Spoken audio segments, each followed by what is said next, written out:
"Sit with me," the abbot said, his voice calm as wind over water.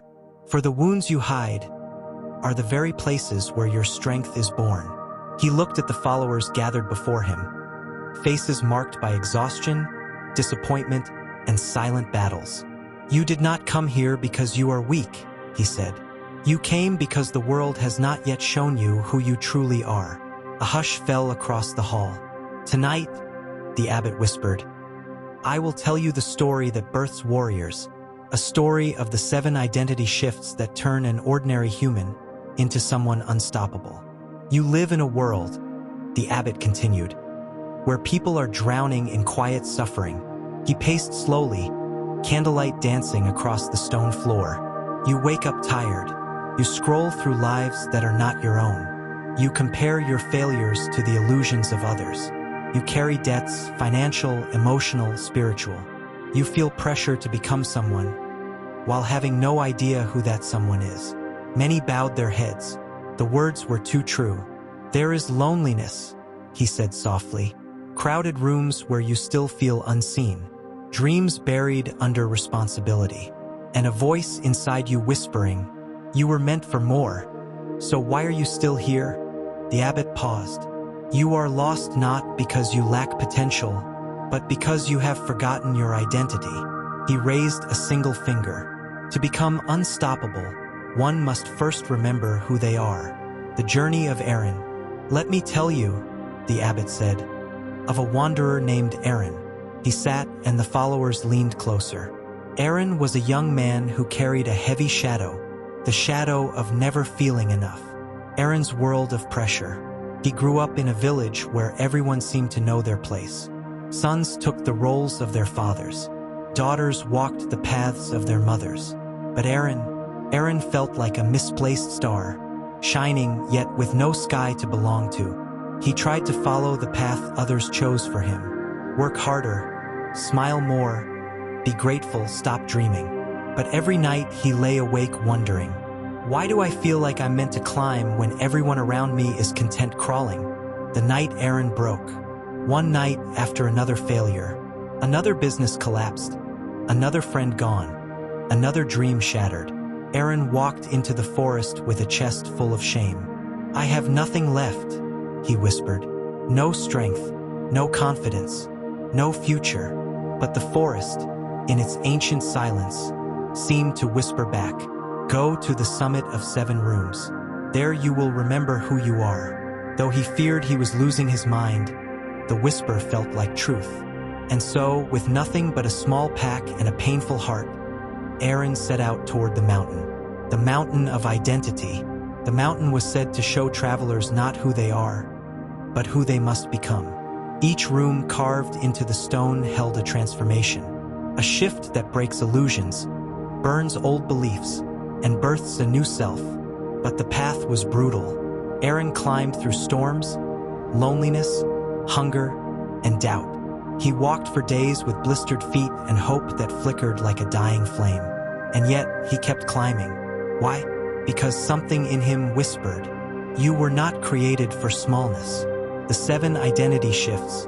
When Aaron reached the first door, a carving above read, "Shift 1, I am responsible for my life." Inside, Aaron saw visions of his failures. Times he blamed others. Times he pointed at fate or luck or circumstance. A voice echoed, "You cannot change what you do not claim." Aaron fell to his knees as the truth crushed him and set him free. He whispered, "From this moment, my life is mine." The first shift awakened. Shift 2, I am built for difficult things. The second room showed a storm. Rain slashed against him. Winds pushed him back. Every step was agony. "Why must it hurt?" Aaron shouted. The voice replied, "Because your strength is born from resistance. You do not grow from comfort." Aaron walked through the storm, trembling but moving. When he stepped out, he felt different, not stronger, but aware of his strength. Shift 3, I am not my past. The third room showed every mistake Aaron had ever made, every embarrassment, every heartbreak, every failure. He wanted to run, but the voice said, "The past is a teacher. not a prison. Aaron touched each memory, blessing it instead of hating it. I release you, he said, and I begin again. Shift 4. I am worthy of more. The fourth room was filled with mirrors, but each reflection showed a smaller, dimmer version of himself.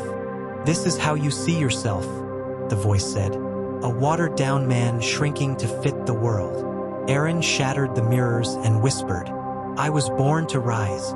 Instantly, the room filled with light. Shift 5. I am discipline, not motivation. In the fifth room sat a table with two objects, a flame and a stone. The flame flickered, beautiful but inconsistent.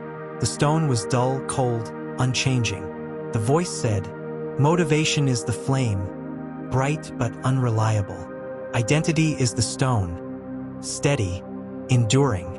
Aaron realized he had lived chasing bursts of motivation, instead of becoming the kind of man who shows up regardless. He placed his hand on the stone. I choose consistency, he said. The stone glowed. Shift 6.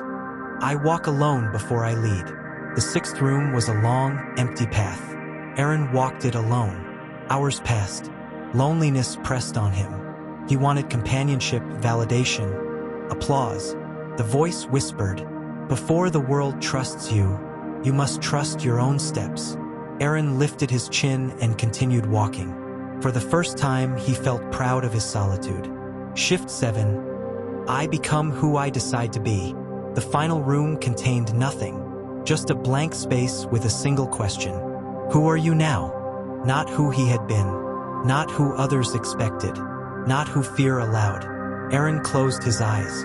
He envisioned a man who stands tall, who shows up daily, who builds, leads, grows, and rises.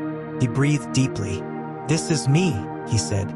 I choose who I become. And with that, the mountain shook, as if acknowledging the birth of a new identity. Call TO transformation. Identity shift for the listener. The abbot looked at his followers. You are Aaron, he said. His journey is yours. His struggle is yours. His shifts are the shifts that awaken the unstoppable one within you. He pointed to each of them. This is the version of you that finally rises. This is the you that stops apologizing for wanting more. This is the you that rebuilds their life brick by brick, step by step, day by day. His voice grew softer. Your future self is watching. Do not disappoint them.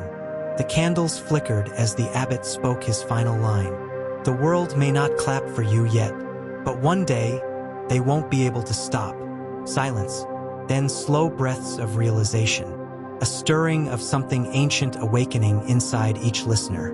The abbot bowed his head and said, if this story has touched your spirit, then there is another you must hear. Go now and listen to the tale of the warrior who rebuilt his life from nothing. It waits for you.